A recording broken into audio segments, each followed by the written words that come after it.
Kocc mi nga xamante ni daanaka tey am na lu ca yees ndaxte kenn ci ay complice am ginnaaw bi ñu ko jàppee ci aéroport AIBD mu doon dem fële ca Milan ñu daal di koy teg loxo moom moomu daal di bokk nag ci ñi nga xamante ni daanaka njortu nañ ne am nañu lien direct ak moom mi nga xamante ni moo di Kocc. waaw l'histoire de Kocc moom tey fi mu nekk nii moo occupé un peu l'actualité. Kocc amul benn complice amul ñaari complice. C'était vraiment une bande organisée yoo xam ne jigéen a ngi ci góor a ngi ci mag a ngi ci ndaw a ngi ci parce que quand même bu ñu la waxee li ñu gis ci machine yi Kocc bien vrai que moom ba tey nangoogul ne mooy Kocc ça veut dire que c'était vraiment une machine boo xam ne c'était bien huilé.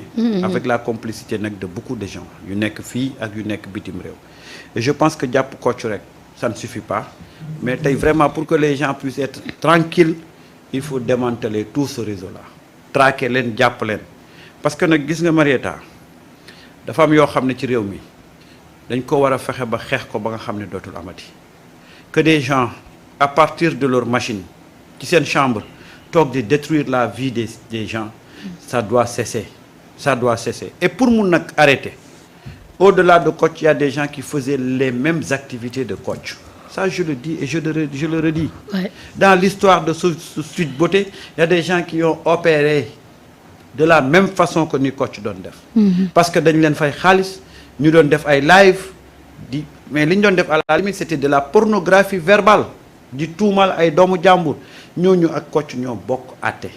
On a vu ici des gens qui ont falsifié des images ñëw indi ay jigéen wone ne jigéen ñi kat Sweet Beauté lañ doon liggéeyee c'était juste pour enfoncer quelqu'un tous ces gens là man dama jàpp ne ñoo Kocc ñoo bokk même àtte ni ñuy àttee Kocc ay ses complices noonu la ñu war a àttee ces gens là qui agissaient dans l'affaire Adji Sarr parce que nag réew mi lii tey moo yàq réew mi ces genres de choses là qui se sont passées ici moo tax ba réew mi léegi vulgarité bi ñuy gis ci wax ji ci comportement yi c'est ça qui a entraîné li xew tey moo tax ma ne bu ñu jógee ci Kocc nañu dem avec ses complices mais dem ci ñi nga xam ne pendant l'affaire Sweet Beauté dañ doon agir de même façon que Kocc parce que dañ leen fayoon xaalis jox leen benn mission mooy détruire quelqu'un ñooñu ñoo Kocc ñoo bokk àtte. Tu te rappelles de la fameuse chambre qu'on avait montrée avec des femmes yu oddoo ay sër yu rouge ñu ne Sweet Beauté la kooku lan moo ko wutee Kocc même chose donc man je me dis que c'est une occasion de nettoyer les réseaux sociaux képp koo xam ne pendant un temps tu as eu un comportement boo xam ne pour détruire la vie de quelqu'un yaa ko su Kocc yenn bokk même àtte lay war ca Kocc moo war ci yow et à partir de maintenant dañu war assainir les réseaux sociaux parce que nag on a détruit beaucoup de familles on a détruit des gens on a détruit des femmes on a détruit des hommes juste parce que ñii dañuy venger wu ñii dañuy wut xaalis te gis na nag moi je demande à l'État de mobiliser tous les moyens pour que complices yi Kocc yi nekk bitim réew doon liggéey ak moom ñooñu ñu teg leen loxo parce que nag on peut pas comprendre que des Sénégalais parce que nekkuñu Sénégal ñu ngi bitim réew taal seen machine di yàq lu mel ni xeme ay doomu Sénégal ba yàq seen àdduna te dara du leen ci fekk il faut qu'on montre qu'on est un État fort foo mun ci nekk ci planète bi quand tu veux jeter le feu dans ce pays-là l'État a les moyens de te traquer et de te remettre ci place bi nga war a nekk loolu laa gëm te loolu mooy tax ba bu ñu ci jógee on va nettoyer les réseaux sociaux parce que nag li fi am ci réseaux sociaux yi ëpp na da ngay gis nga joteeg nit léegi mu ne la yow laay defal live ngoon xaar leen ma live 20h waaw wala minuit au nom de quoi donc je pense que loolu bokk na ci li nga xam ne tey liggéey bu am solo état bi daf ko ci war a def waaw liggéey bu am solo parce que nag trop c'est trop on a détruit des gens on a détruit des familles on a détruit des femmes parce que lenn lii xaalis la les désirs de vengeance la et après dara du leen ci fekk yooyu je pense que l'État aujourd'hui doit vraiment marquer le coup ni ma koy xaaree mu def ko ci les martyrs noonu laa koy xaaree ñu def ko ci tous ces gens là moo xam Kocc mais moo xam également ces gens là yi nga xam ne dañ leen jëloon doon leen fay xaalis yi dans l'affaire Adji Sarr ñu doon tilimal delu jàmbur. wallaay waaw ñoom ñoo bokk même àtte nañu def Kocc nañ leen ko def ces gens là pour que plus jamais ça dootul amati ci dëkk bi. que les gens soient en sécurité. mais tant que defuñu loolu ça va continuer et c'est pas normal. d'accord Saliou Bokoum sa jàngat yow tam par rapport ak li nga xamante ni mooy histoire bu Kocc ak ñi nga xamante ni def na ko aussi ba détruire beaucoup de vie quand même. waaw Mariétou man de moom Kocc de moom sérieusement man li ma ko yéene woon c'était même pas que police jàpp ko wala que suñ ko jàppee que police interroge ko man li ma ko yéene woon c'était que les militaires l'interrogent boobu waa nga xam ne que lépp dëgg parce que Kocc il a détruit beaucoup de vies. Ouais. waaw te Kocc ba noppi il a eu le temps un temps nécessaire pour détruire des vies ñii mu chanter loo leen ñii mu dugal leen ci benn période de psychose bi nga xam ne saa su soxlaa xaalis dafay woote. donc bon Kocc moom bon c'est des choses yi nga xam ne bëri na ay nit yu mel ni Kocc ci biir dëkk bi nga xam ne xaalis tamit te loolu ça soulève un autre problème mooy am na ay nit yi nga xam ne xaalis jaroon na leen lu nekk. waaw et c'est pas leur problème suñuy yàq dundu jàmbur wala suñuy anéantir réputation nit du moment qu'ils ont ce qu'ils veulent. Ce sont des maîtres chanteurs ce sont des gars yi nga xam ne xaalis yi lañu gisal à chaque fois donc bon Kocc moom bon man chaque jour nag saa su amee ay articles yu bees qui parlent je prends mon temps de le lire parce que moom son histoire ça m'intéresse parce que Kocc ça fait longtemps Mariétou. depuis 2018. depuis 2018 moo ngi opéré di dugal ay vidéos di dugal di laajte xaalis et tout ça il a même fait des victimes. ba noppi Kocc il n'a pas pu faire ça tout seul. waaw il n'a pas pu faire ça tamit sans la protection parce que 2018-2025 loolu dafa yàgg trop ça fait plus de 7 ans. donc son réseau doit être démantelé je sais bien qu'on a attrapé soi-disant un de ses associés. Ouais. Mais c'est pas seulement un de ses associés parce que am na ñu nekk ci biir dëkk bi yi nga xam ne peut-être sax ay rabatteurs la woon. xam nañ que y avait des appartements yi nga xam ne peut-être qu'il avait des appartements où il avait mis des caméras suñu fa donc y a des gens yi nga xam ne il faut ñoom ñëpp ils doivent parler te Kocc doit parler. maa ngi gis il se prend dans les trucs il y a chaque fois il dit que oui je sais pas quoi on a kii mon ordinateur sans ma présence de celle de mes avocats c'est que dañ ko mbéjagul suñ tojoon nopp bi ah dina bàyyi kii bàyyi scénario film bi mu nekk di jouer donc il y a des choses yi nga xam ne yow il faut avoir un peu de décence on t'a tapé la main dans le sac ton ordinateur il y a plus de 10 000 vidéos soo ko déglu sax da ngay yaakaar ni que sax gars yi ñoo jël 10 000 vidéos dugal ko ci foofu te y a des vidéos yi nga xam ne n'ont même pas encore été publiées donc d'où viennent les vidéos là donc moom même sa défense sax ne tient pas la route donc bon espérons que ils arriveront à le faire parler et qu'on va démanteler tout ce réseau-là et en dehors de ce réseau-là tamit lorsqu'on aura toutes les preuves il faut que la loi s'applique. Il faut que la loi s'applique dans toute sa rigueur maanaam si le maximum c'est 20 ans lañ ko war a tëj waaw c'est une possibilité de libération conditionnelle waaw elle doit s'appliquer au maximum parce que moom ba mu doon détruire les vies c'est aussi xool aussi waa kër yi c'est aussi réputation xool si dara. waaw xalaatu ko sax da jël sa vidéo nga ba fekk mu jël ko dugal ko ci biir internet bi sans aucun état d'âme donc la justice doit être sans aucun état d'âme avec ce genre de personnes là ce sont des gens yi nga xam ne qui sont néfastes dans ce pays là ce sont des ay genre man damay jàpp ay sociopathes wala ay psychopathes waaw ce sont des gens yi nga xam ne ñoom ils sont froids ce sont des monstres froids ils font ce qu'ils font par froideur malgré tout ce qu'ils faisaient on a vu les vidéos de son baptême mais ça ne l'a pas empêché d'être là tout content te moo ngi yàq ci ginnaaw ou bien la veille moo ngi yàq ay vie wala moo ngi encaissé xaalis nga ne boobu sax xaalis boobu est-ce que ah te si vidéo boobu dañ koy gis il est heureux ak li nga xam waa reetaan bi ak sa famille yow pendant que yow yaa ngi nager dans le bonheur tu crées le malheur des autres. Effectivement Maïta ça c'est le signe des sociopathes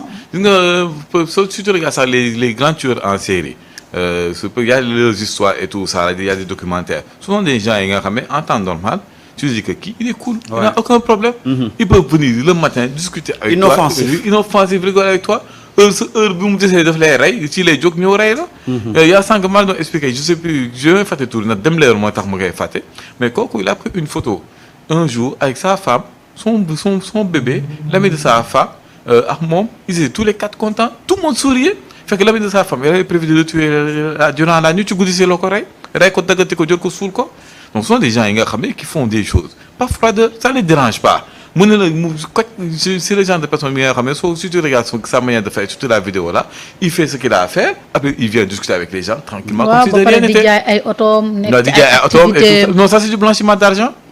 Parce que l'argent là qu'il encaisse, il doit justifier les revenus. Donc, il est obligé de blanchir l'argent. Tout à fait. Voilà, donc, il a fait des investissements en tant que bon am na ay criminel. restaurant am na ay. Waaw moi même di un restaurant bi nga xam ne je savais même pas que c'était pour lui. Donc le gars bon c'est dans ci yàq dundu nit yi lu moom la defaree addinam.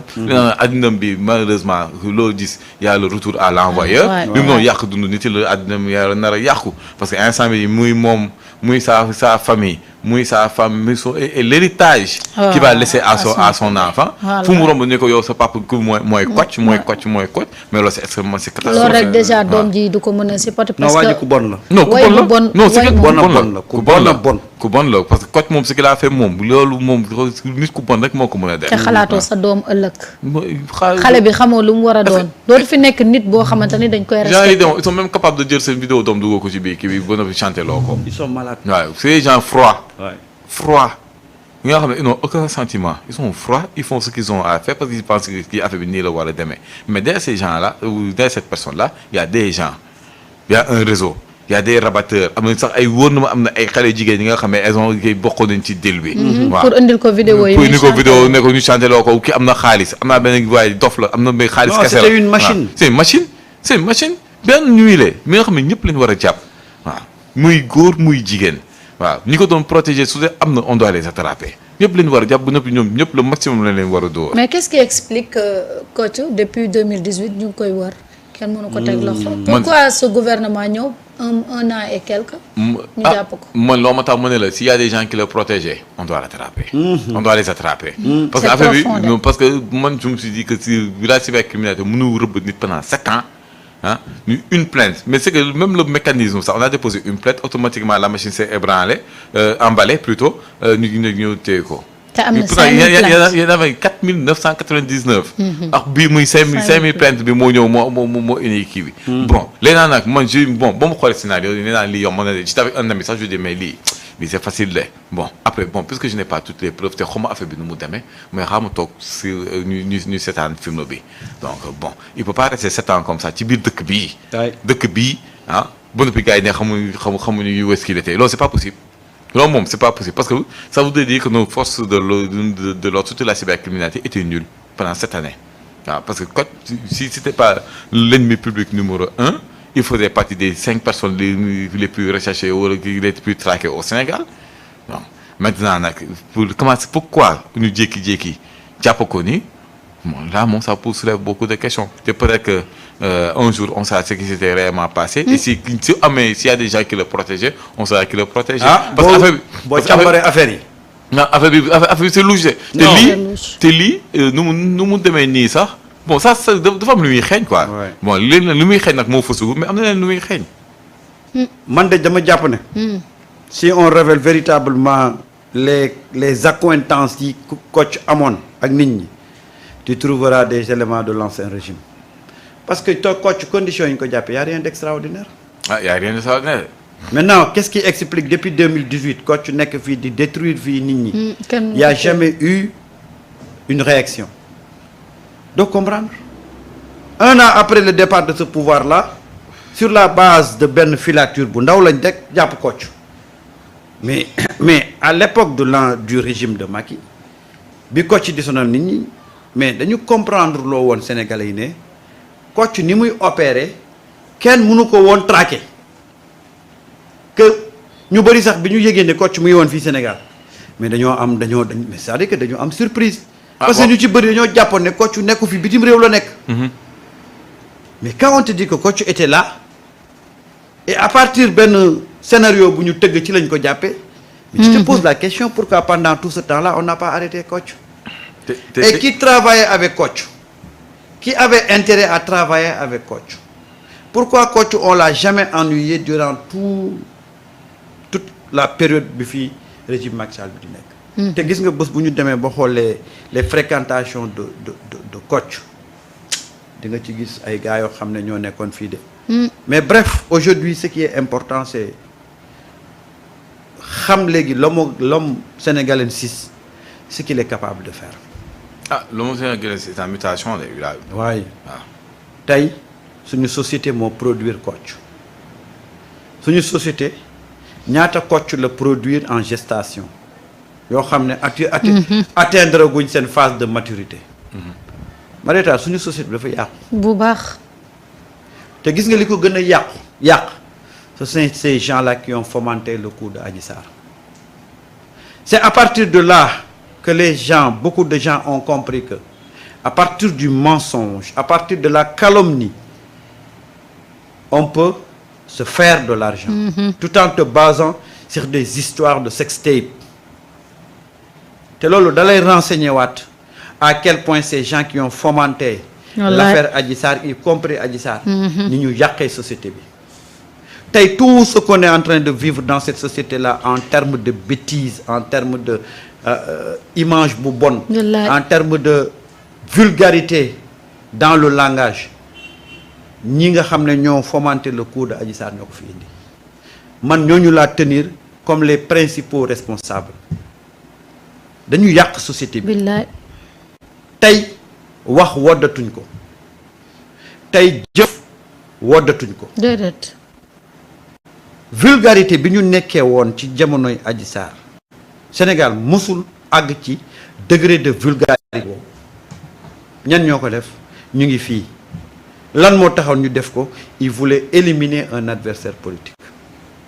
Ces gens-là il est temps aujourd'hui que ñu payer préjudice bi ñu subir bi ñu def société sénégalaise. wallaay suñ société bi dafa yàqu léegi. torop. comprendre nañu ne à partir des mensonges autour du sexe, je m'excuse du terme, on peut se faire de l'argent, on peut devenir riche. loolu lañ ñu won tey. que jaratul ngeen di liggéey jaratul ngeen di jàng mais vous pouvez à partir de mensonges et de calomnies devenir riche.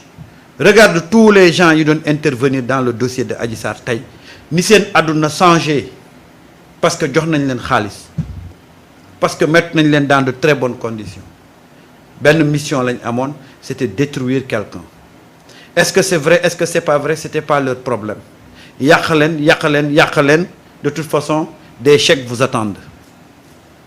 Marieta dañu tooñ le préjudice qu'on a subi dans l'affaire Adji Sarr. Marieta il est temps que justice def liggéeyam nu mu gën a gaawee. man je ne me focalise pas dans l'affaire ci mbiru Kocc parce que gis nga ñi nekkoon ci mbiru Kocc lañ doon def moom laa yemale ak ñi nekkoon ci mbiru Adji Sarr lañ doon def même chose même scénario même modus operandi même chose. Donc il est temps que la justice mu jël matukaayam avec une main lourde mu frapper fort pour que ñu ne plus jamais ça. Kocc nag moom boo toppee ay complices am Marieta dañuy wax loxo dana dar gémmiñ. vidéo yooyu it ñu ne gis nañ ko ci moom. buñ ci mënoon wone yenn ñii nga ci gis ay mbir yu doy waar. suñu société bi moo yàqu woon. yàqu na de. suñu société bi dafa yàqu woon complètement et malheureusement yooyu dafa bokk ci dégâts yi nga xam ne Macky Sall et son régime dañ ko causé fii ci Sénégal. moo tax Macky Sall luñ ko mën a àttee rek mu ngi fi am pagaille mën nañ ko àtte ci beaucoup de choses. Il devait pas quitter ce pays-là. Il a détruit ce pays-là à tous les niveaux. À tous les niveaux. Malheureusement, 1 an après, on n'a pas encore réglé beaucoup de questions et c'est ça qui est dommage. Mais ni ñuy diligenter l'affaire Kocc là nañ ko diligenter beaucoup de dossiers yoo xam ne tey fu réew mi toll ci yàqu-yàqu affaire yooyu ñoo ko tax. Vivement que la justice soit faite à tous les niveaux. man li ma bëgg a yokk Samba man j'irai beaucoup plus loin. Moi je pense que c'est la société sénégalaise qui a un problème depuis. Maintenant depuis les années 2000 depuis l'an 2000. waaw parce que ñun on a lii ce sont des choses yi nga xam ne da nga ko doon gis ci dëkku tubaab bi. Maintenant on a épousé des cultures ak des traditions yi nga xam ne ak certaines valeurs yi nga xam ne qui sont des contre-valeurs chez nous. ñun dëkk bi xam nga kenn la commencé am problème. boobu ñuy ne xaalis kenn du ko liggéey. dañ koy lijjanti waaw parce que Kocc liggéeyu xaalis daf ko doon liggéeyanti donc depuis lors on a épousé des valeurs ngay gis ni que société bi en fait société xaalis moo ko njëkk a yàq xaalis ak la corruption de la jeunesse. Jeunesse bi nga xam ne mooy Saladin moo ko doon wax mooy dëkk soo ko bëggee yàq jal ko attaqué militairement yàqal ndaw yi ñooy màgg yàq dëkk bi. Donc ce pays-là, depuis un certain nombre d'années, on voit qu'il y a un problème. Et que le goût pour l'argent, la société, c'est une société, nous bindons, ni am khalis, nous baax, ni amul khalis, nous bon. Mais au moment où il y a certaines personnes émergent, parce que dans une société, bien, quand tu as de l'argent, quel que soit ce que tu fais derrière, parce que nous koy défendre. waaw c'est sûr da nga dégg nit ku baax la amoon problème daa mu baax la woon parce que lan dafa doon maye xaalis. Donc le problème mooy on est dans une société bi nga xam ne en dehors de Kocc et de tout ce qui s'est passé suñu société bi dañ ko war a sondewaat xool ko parce que la société sénégalaise dañ fi nekk di critiquer ñag yi di critiquer xawma lan di critiquer mais fii c'est la catastrophe te homo sénégalensis bi mooy l'homme sénégalais nu mu nekk di évoluer mais jëlu yoon bu baax bi de te là si on renaissait suñu demul ba jël suñu responsabilité toog jéem a xoolaat homo sénégalais si naka yan critère lañ ko war a tëggaate mais dinañ am benn société bu doy waar. et bu boobaa ni dootuñu amati benn Kocc mais on aura des Kocc waaw donc parce que Kocc c'est un signal bi nga xam ne suñ ko traité wul sur le plan judiciaire parce que instant jàpp nañ ko doo ko ay sanctions ne lii ku ko def lii moo lay xaar. 2 sur le plan bi nga xam ne sociétal ñu jëm a xool la mu indi l'émergence de Kocc après ñu jëm koo régler mais on aura encore d'autres Kocc d'ici quelques années ou bien d'ici quelques mois donc c'est un problème bi nga xam ne qui mérite d'être traité sur un truc ci ensemble bi pour mu ñu mën a éviter que ce genre de choses là se reproduisent parce qu'il a fait tellement de mal bi nga xam ne on doit faire quelque chose pour que genre yi bu ñu amati ci biir société bi. d'accord doyen Samba Ibrahima Gueye nay leer daal dinañu koy bàyyi ni ki tey jii ginnaaw bi ñu ko defee démb en garde à vue daanaka ci garde à vue boobu sax patriote yu